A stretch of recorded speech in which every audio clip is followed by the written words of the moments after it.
Imagine you're Keir Starmer, hoping for a triumphant Brexit reset with the European Union, only to have Brussels slam the door right in your face. Well, unfortunately for the British Prime Minister, that's precisely what's just happened.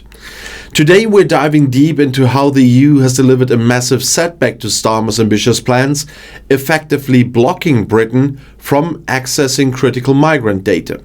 And yet, it's as bad as it sounds. Let's start with some context here. Keir Starmer came into office promising to repair and reset relations with Europe after years of tensions following Brexit. A major part of this reset strategy was built around securing greater cooperation from the EU on crime and migration. Starmer famously insisted that when it comes to crime and migration data, the more we can share, the better. Sounds sensible enough, right? Except Brussels just responded with a resounding no. And British officials have confirmed to the Times that Brussels has denied Britain access to crucial migrant databases, specifically the Schengen Information System and Eurodac. For those unfamiliar, the Schengen Information System is a comprehensive database used by European countries to track crime and migration across borders. Eurodac, meanwhile, is a crucial fingerprint database storing details on migrants captured attempting to enter Europe illegally.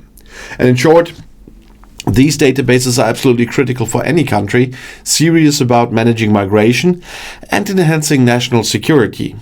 And the Home Office isn't mincing words here.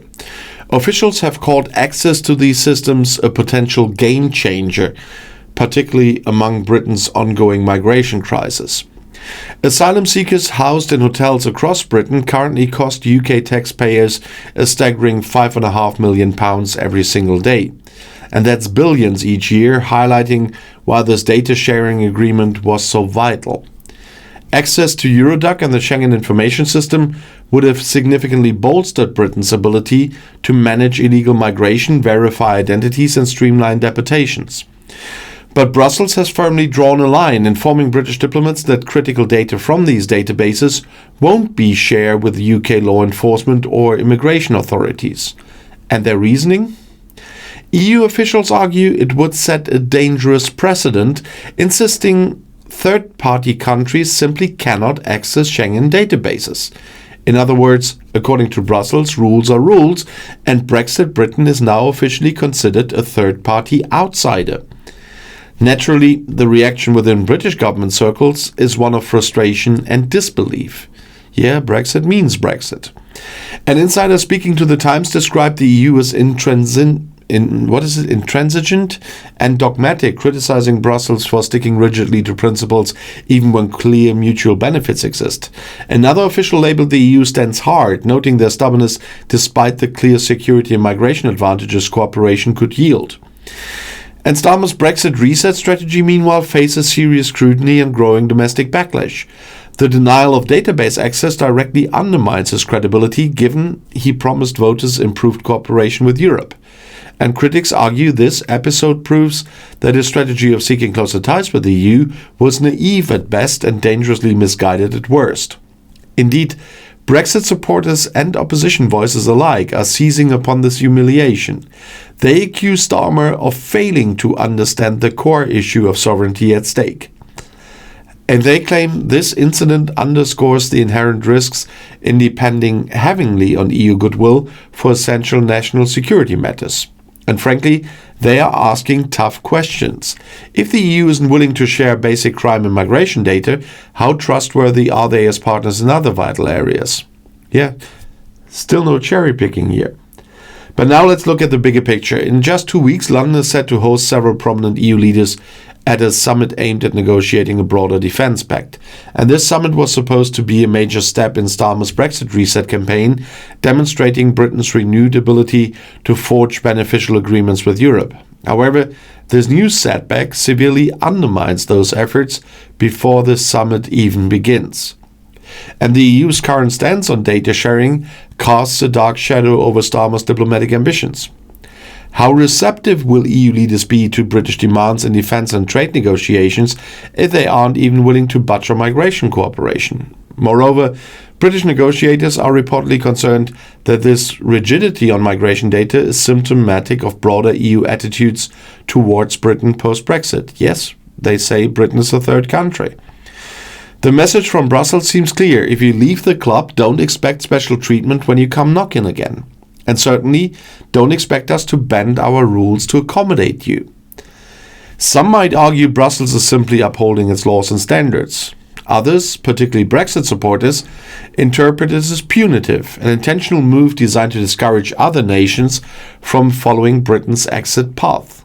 Whatever your view, it's clear Britain faces significant diplomatic challenges in rebuilding trust and cooperation with European partners. And in response, the British government has remained cautious in its public statements.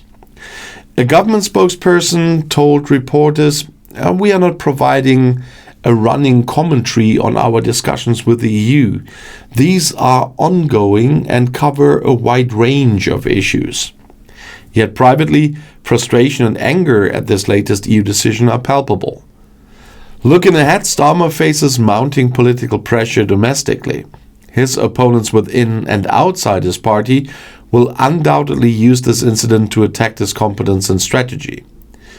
Reform UK, buoyed by recent electoral successes, is already sharpening its critique, positioning itself as the defender of true Brexit sovereignty.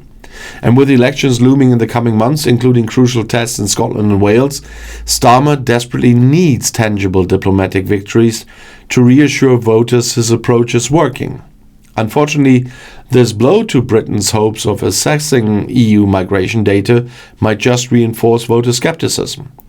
It also complicates Britain's ongoing challenges with migration, crime prevention and border security, which remain hot-button issues domestically. And Starmer must now navigate a precarious path, continuing pursuing a cooperation despite these setbacks, or pivot to a tougher stance that risks further alienating Brussels. Ultimately, the EU's decision exposes a stark reality for Britain post-Brexit. While independence from the EU grants certain freedoms, it also introduces significant vulnerabilities. Without access to critical data sharing systems, Britain's ability to effectively manage migration and security threats could be severely compromised. And the coming weeks will be crucial. The EU-UK summit on May 19th now holds even greater significance. It will either represent a diplomatic turning point, repairing damaged relations, or confirm a worrying new norm of strained interactions and mutual suspicion.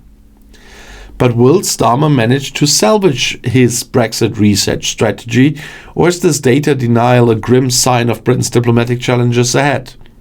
Here at Outside Views, we'll keep you updated every step of the way.